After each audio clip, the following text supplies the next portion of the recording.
Professor Shamsul Hasan जिन series के साथ एक मरतबा फिर आपकी खिदमत में हाजिर है और उम्मीद करता हूँ तमाम व्यूवर्स बखैरियत होंगे। कुछ ऐसे वाक़यात जो आपकी ज़िंदगी में इस तरह के होते हैं कि जो आप खुद उस पर यकीन नहीं कर पाते। आपको याद है वो जो केमाड़ी में एक पुराना पुल हुआ करता था। ये जो मौजूदा पुल है ये तो ग़ालिबन 15-20 साल पहले बिल्ड हुआ था और उससे पहले जो एक पुल हुआ करता था वो बहुत ही नीचे लेवल का था, यानी वो समंदर के पानी से थोड़ा सा ऊपर हुआ करता था और वो 3 अलग अलग पुल हुआ करते थे। कराची के जो पुराने रहने वाले हैं वो यकीनन ये बात जानते होंगे। और जो बीच का पुल हुआ करता था वो ट्रांसपोर्टेशन जो हैवी ट्रांसपोर्टेशन जो इसकी बंदरगाह की हुआ करती थी वहाँ से गुजरती थी। और लेफ़्ट का पुल जो केमाड़ी की तरफ जाता था वो जाने के लिए वन वे हुआ करता था। दूसरी तरफ राइट हैंड से जो आने वाला पुल था वो भी वन वे था। तो अलग अलग से 2 पुल अलग अलग वन वे की शक्ल में थे, वो 2 वे नहीं थे। वो सेंटर का पुल बार बर्दारी के लिए इस्तेमाल किया जाता था। एनीवे, तो वहाँ पुल से या तो पुल के उस तरफ यानी केमाड़ी की सिमत वहाँ पर या इस तरफ। ये तो खैर मैंने खुद भी देखा है, एक जहाँ शमशान घाट टाइप की चीज़ें होती हैं तो वो इसी तरह वहाँ पर पानी में जो बहाया जाता है।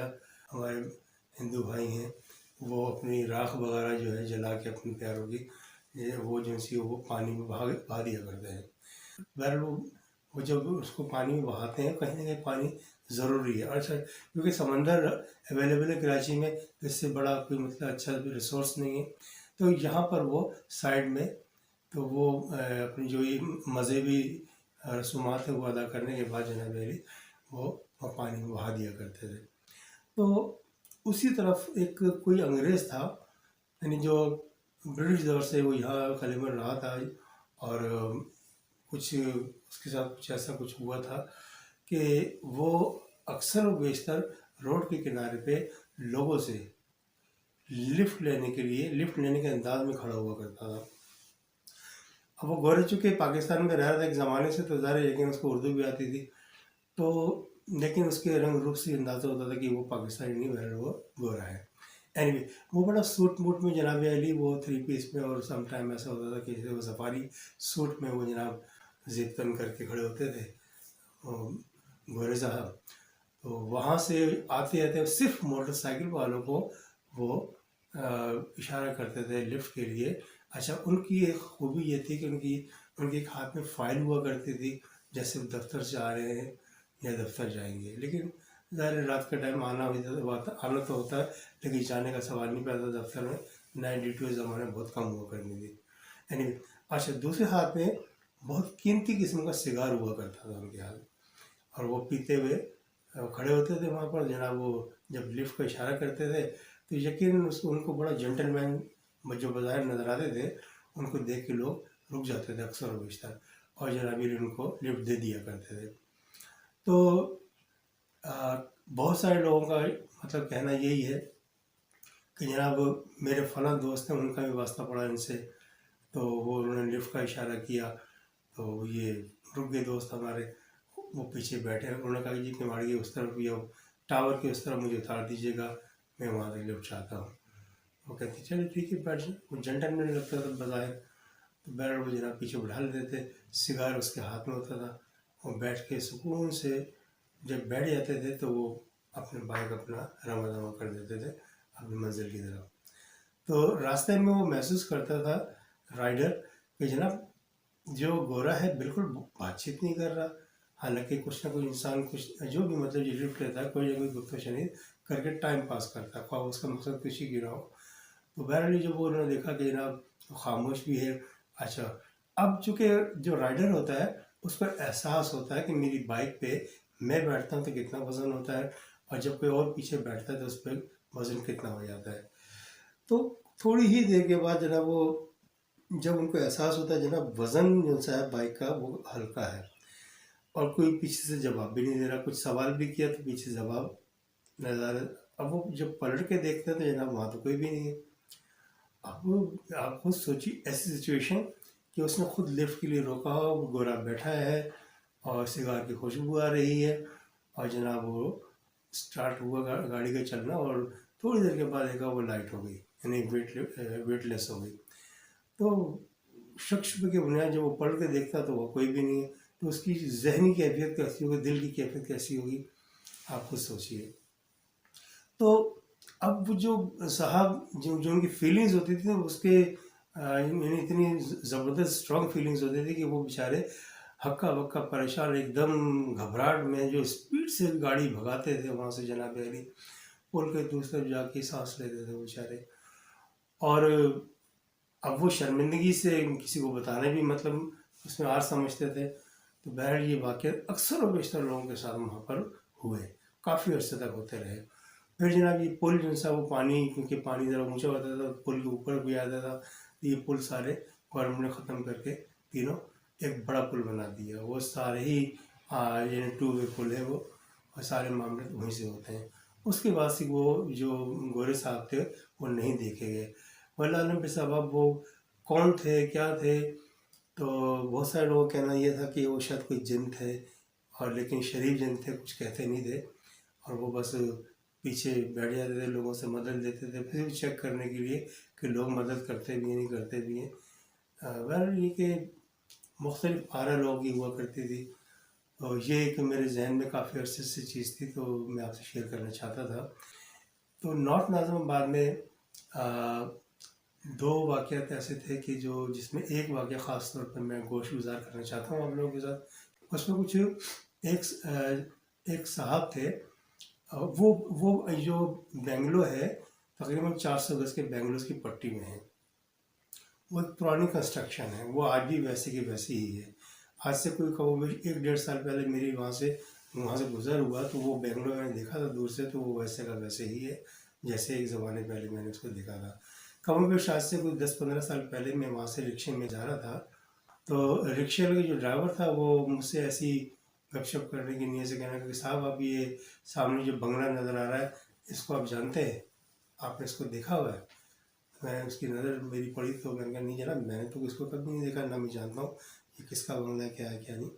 तो उन्होंने मेरे तजस्सुस भागते हुए फिर उन्होंने बड़े पुरतपाक अंदाज में वो कहानी मुझे सुनाई। और उनका कहना ये था कि जनाब यहाँ पर जो मालिक थे, मालिक मकान, उन्होंने बड़े मतलब शौक़ से ये बेंगलो बनाया, और जनाब अली उसको गार्डन वार्डन उसमें लगाए थे, और बड़ा मतलब अपनी तरफ से बहुत अच्छा मकान बनाया। तो वो स्टार्ट उन्होंने इस तरह किया कि जनाब वहाँ पर जो खातून और साहिब खाना थे, तो वो मतलब ग़ालिबन उनके बच्चे नहीं थे। तो वो खातून जो थी ना किसी काम से ग़ालिबन छत पे गई, तो या तो कपड़े सुखाने के लिए गई या कुछ किसी भी काम से गई। तो वो वन यूनिट बेंगलो था, यानी सिंगल यूनिट था, तो ये छत डायरेक्ट फर्स्ट फ्लोर की छत थी, उसके ऊपर कुछ भी नहीं था। तो वो जनाब जब ऊपर गई तो काफ़ी देर वो मतलब वो नहीं आई, तो उनके जो शौहर नामदार हैं वो कहने भाई कहाँ हो, आवाज़ दी तो उनकी आवाज़ नहीं आई। वो जैसे ही ऊपर जाने लगे तो आधी सीढ़ी ऊपर गए, उनको आवाज़ आई बड़ी ज़ोर की, तो वो बड़े परेशान हो गए, तुम नीचे भागे देखा तो वो उनकी मोहतरमा वो गार्डन में गिरी हुई थी, और वो अल्लाह को प्यारी हो चुकी थी। हक्का बक्का परेशान, उनकी समझ से वाला था ये बात, ये क्या हुआ, अभी तो बिल्कुल ठीक थी, छत पे मैं काम कर रही थी। तो वो बहरहाल वो फ़ौरन वो उनको हॉस्पिटल ले गए, अब्बासी ग़ालिबन जो नज़दीक पड़ता था। तो वो वहाँ लेके जब गए तो उन्होंने कहा कि भी चेकअप किया करेंगे इनकी, तो ये तो फारिग हो चुकी हैं। तो वजह जो सबब बताया गया इनके फरागत का, इनकी फौतगी का, वो ये था जनाब कि इनकी गर्दन की हड्डी टूट गई है। ये गिरी इस अंदाज से थी, एक्सीडेंटली था, सी बात ही एक्सीडेंट था। तो वो जो ऊपर से गिरी तो वो गर्दन की हड्डी इस तरह वो ज़मीन पे पहले गर्दन पड़ी, उससे वो उसकी आवाज़ ग़ालिबन शायद वो नहीं सुन सके, आवाज़ वाज़ेह होती है गर्दन टूटने की। एनीवे तो वो ये उनके साथ वाक़या हुआ, वो बड़े दिल बर्दाश्ता हुए, कुछ अरसे वहाँ रहे, क्योंकि किराएदार थे, किराए का मकान लिया था उन्होंने फर्स्ट टाइम। तो बहरहाल ये कि नई कंस्ट्रक्शन थी, उनको पसंद था चूँकि मियाँ बीवी को, उन्होंने वो ले लिया। अब वो चूँकि उनके नसीब में नहीं था, तो वो जनाब अली कुछ अरसे बाद वो जब उनसे बर्दाश्त नहीं हुआ अकेले रहना, तो वहाँ से वो मकान छोड़ के कहीं और शिफ्ट हो गए। एनीवे वो मकान, सारी कहानी मकान की थी। तो कुछ अर्से बाद जो मालिक मकान, उन्होंने एक और मतलब किराएदार को उन्होंने किराए पे लिया मकान और वो रहना शुरू कर दिया। उनके साथ भी यही हुआ कि 5-6 महीने बामुश्किल तमाम वो गुजरे और बिल्कुल इसी तरीके से उनके साथ भी वो हादसा हुआ। वो खातून नीचे गिरी और उनकी कमर की इसकी गर्दन की हड्डी टूटी और जनाब अली अल्लाह को प्यारी हो गई। अजीब सिचुएशन थी। वो जो लोग बाग थे, जो मतलब पड़ोसी थे, वो कहना यार ये मतलब क्या सिलसिला है। कुछ लोग क्योंकि किराएदार जो उनका तो आना जाना लगा रहता है, किसी जो बहुत पुराने किराएदार थे वो कहानी समझते थे, सब सिचुएशन समझते थे, वाकया जो वहाँ के हुए, लेकिन वो बोलते नहीं थे। यार अपनी इज्जत प्यारी होती सबको, तो वो डरते भी थे। कुछ लोग किसी चीज़ को दूसरों के मामले में पढ़ते हुए ना वो डरते हैं।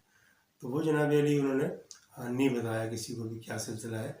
जब वो तीसरा किराएदार आया तो उसके साथ जो वाक़या हुआ वो भी कुछ ग़ालिबन ऐसे ही इसी तरह हुआ। और वो भी बेचारी, उनकी अहले खाना जो खातून थी वो बेचारी ये कमोबेश रहते हुए उनको भी 5-6 महीने ही गुजरे थे। यानी जो भी अहबाब वहाँ पर हार्डली 5-6 महीने गुजारते थे और उनके साथ ये वाक़या होता था, बिल्कुल इसी अंदाज में होता था।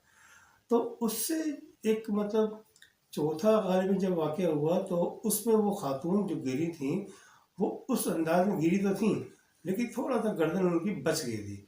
वो कौमे किसी कंडीशन में चलेगी, यानी वो उनकी आंखें चल रही थी, जिसम उनका साकित हो गया था, रीढ़ की ग़ालिबन हरम मगज़ में उनकी चोट लगी थी, तो इसकी वजह से वो उनकी मूवमेंट द्वारा सारी ख़त्म हो गई थी।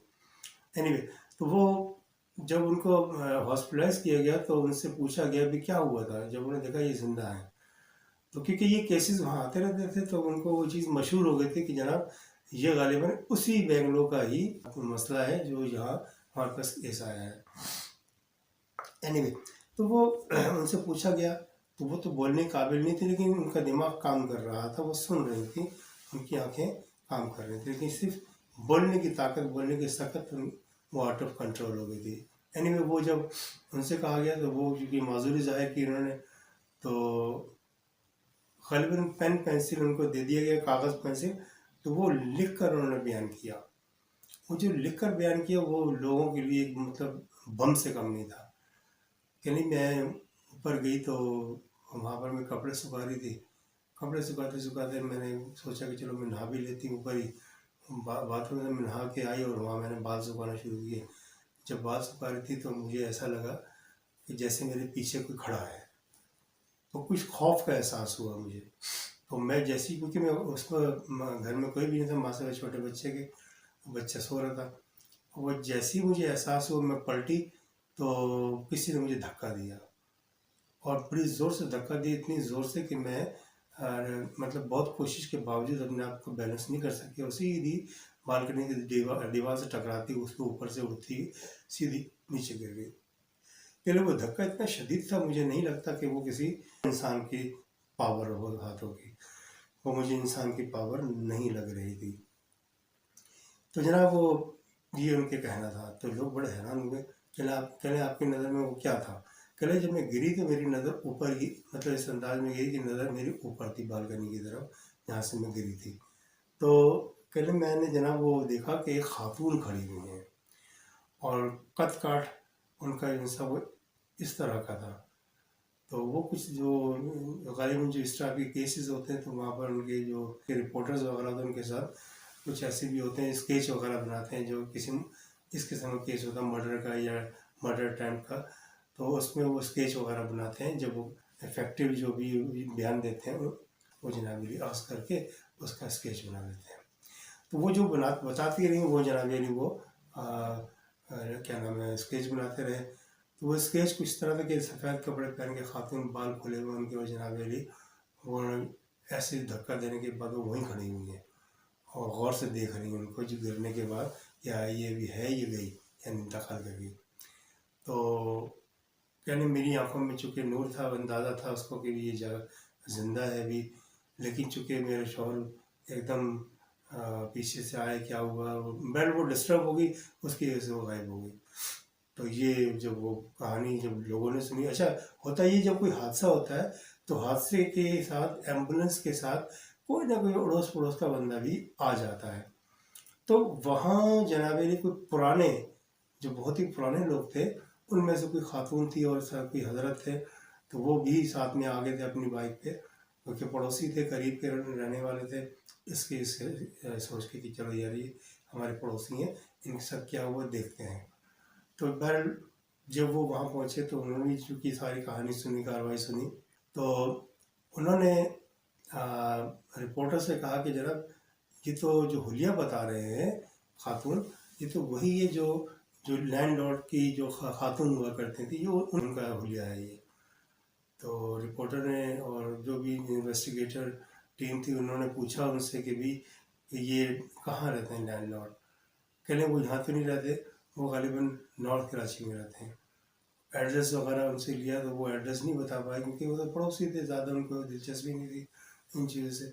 बहरहाल वो किसी न किसी तरीके से उन्होंने खोज लगाया और जनाब मेरी लैंडलॉर्ड तक वो बहरहाल पहुँच गए। अब जब लैंडलॉर्ड को ये खबर मिली कि भी यहाँ भी दोबारा ये चौथा वाक़या हो चुका है, तो वो भी आया।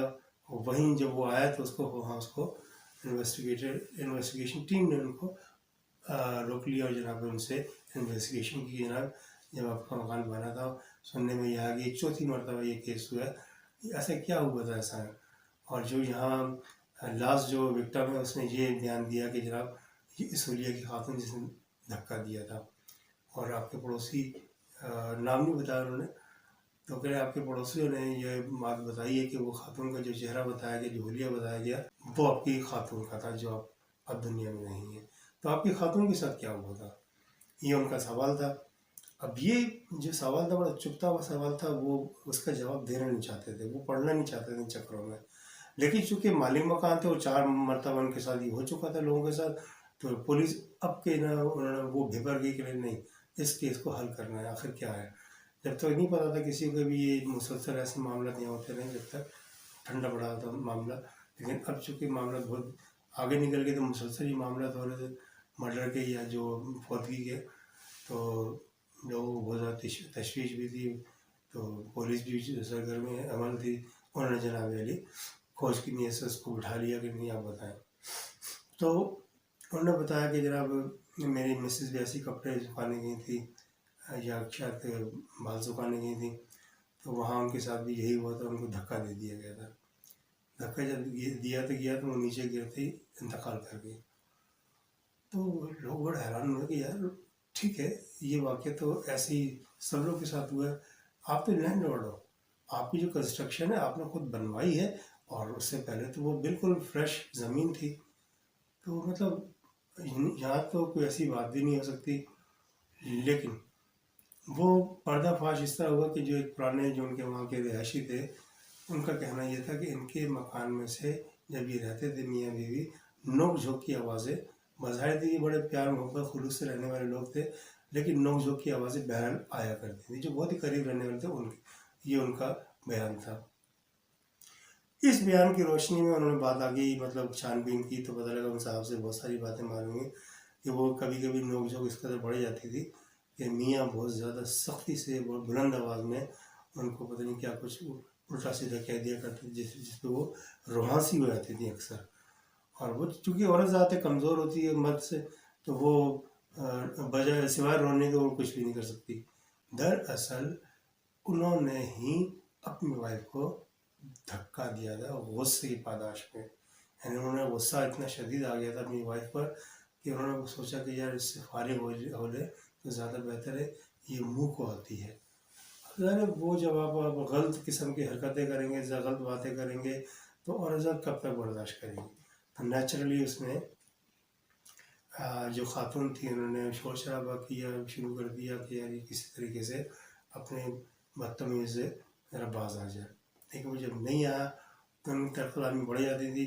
तो इसी बर्दाश्त में एक दिन वो ऊपर गई, तो पीछे से इन्होंने जब देखा कि बिल्कुल मतलब बेफिक्री से काम कर रही हैं, उनके जहन में शैतानी ख्याल आया। अच्छा, उनसे जब इन्वेस्टिगेशन उनसे की गई, साहब थे हमारे लैंडलॉर्ड, तो वो भी उन्होंने भी उगल दिया कि हाँ ये मुझसे गलती हुई, लेकिन डर गया था। तो बस वो मैं तो उसको डराना चाह रहा था ताकि वो डर की वजह से कि भी आंधी जी मुझे हकीकत में धक्का भी दे सकता है। तो मैंने सिर्फ खौफज़दा करने के लिए किया था, लेकिन मुझे नहीं पता था कि पता नहीं एकदम मेरी जो पावर थी हाथों की जो धक्का देने की, वो शायद ज़रूरत से ज़्यादा हो गई थी, तो वो नीचे गिर गई। ये हादसा था। तो पुलिस आपको पता है कि इतनी सीधी नहीं होती, वो बाल की खाल उतारने के आदी होते हैं। उन्होंने किसी न किसी तरीके से वगैरह मालूम किया जनाब कि ये कहानी नहीं है, उन्होंने वाकई मर्डर अटैम्प्ट किया था और उसमें वो कामयाब हुए थे। तो वो बहरहाल अंदर कर दिए गए साहब। वो मकान आज भी है, यानी बेंगलोर वो आज भी है और जनाब मेरी भी इसी कंडीशन में है। उस ज़माने में पीले रंग के मकानात हुआ करते थे। अब तो खैर तकरीबन टाइल्स वाले और नहीं कौन कौन से मकानात हैं, इसमें पीले रंग तो बहुत शाद व नादिर को इस्तेमाल करता है, पुरानी कंस्ट्रक्शन वाले। तो वो आज भी पुरानी कंस्ट्रक्शन में और प्लस पीले रंग में, पीले चूने में, यानी चूना किया गया पीले रंग का, वो आज भी मौजूद है। तो ये कहानी मेरे जहन में थी, मैं क्या आप लोगों से शेयर करता हूँ। कहानी के ये वाक़या है और जनाब अली वो ये मामला अक्सर और बेशतर लोगों के साथ होते रहते हैं। यकीनन आपके साथ भी, आपकी ज़िंदगी में आपके अहलो अयाल, आपके दोस्त अहबाब, उनके साथ भी कुछ इस किस्म के वाक़यात हुए होंगे, जो हो सकता है आपकी मालूमात में हो और आप कोशिश करें अपने घर में अगर किसी के साथ, दोस्तों के साथ ये मामला हुए हैं, तो वो कहानी या जो वाक़या है वो मुझे आप मेल कर दीजिएगा। मेल एड्रेस मैंने आपको गोशगुजार किया था कि आपकी स्क्रीन पे भी यकीनन आ रहा होगा, आप इसको इस एड्रेस पर मुझे आप मेल कर दीजिएगा। तो आखिर में वीडियो के मैं गुजारिश करता हूँ कि आप जनाब मेरी वीडियो को आप लाइक कीजिए, कमेंट दीजिए। मुझे आपकी कमेंट्स की अशद ज़रूरत है, ताकि मतलब मुझे मालूम तो हो कि आया जो मैंने आपको वाक़या सुनाया है वो आप लोगों के लिए दिलचस्पी का बायस भी है या बस ऐसे ही है। तो आपकी दिलचस्पी किस हद तक है मैं वो देखना चाहता हूँ, और उस पर डिपेंड करता है कि आया आइंदा वीडियोस में मज़ीद डालूँ या कसरत से डालूँ या कम डालूँ, या उस पर डिपेंड करता है। आप काइंडली मुझे अपने कमेंट्स से, अपने जो आ रहा है उससे ज़रूर आगाह कीजिएगा। काइंडली एक गुजारिश आपसे और है कि सब्सक्राइबर मेरे जिनसे ना वो आप समझते हैं कि ये तो आप सब्सक्राइब करेंगे तो सब्सक्राइबर इंशाल्लाह बढ़ेंगे, वो ज़रूरी है, क्योंकि ना इससे ही हमारे मतलब हौसला अफजाई होती है सब्सक्राइबर बढ़ने की सूरत में, लाइक कमेंट्स वगैरह और शेयर ख़ास तौर पर। तो आप जब अपने दोस्त अहबाब की चीज़ शेयर करते हैं तो उनकी मालूमात में जो चीज़ होती है वो आपसे शेयर करेंगे यकीनन। जब वो शेयर करेंगे तो डेफिनेटली आप मुझे वो मेल करेंगे उनके वाक़े को। तो इसके साथ ही मुझे प्रोफेसर शम्सुल हसन को इजाज़त दीजिएगा। अल्लाह हाफ़िज़।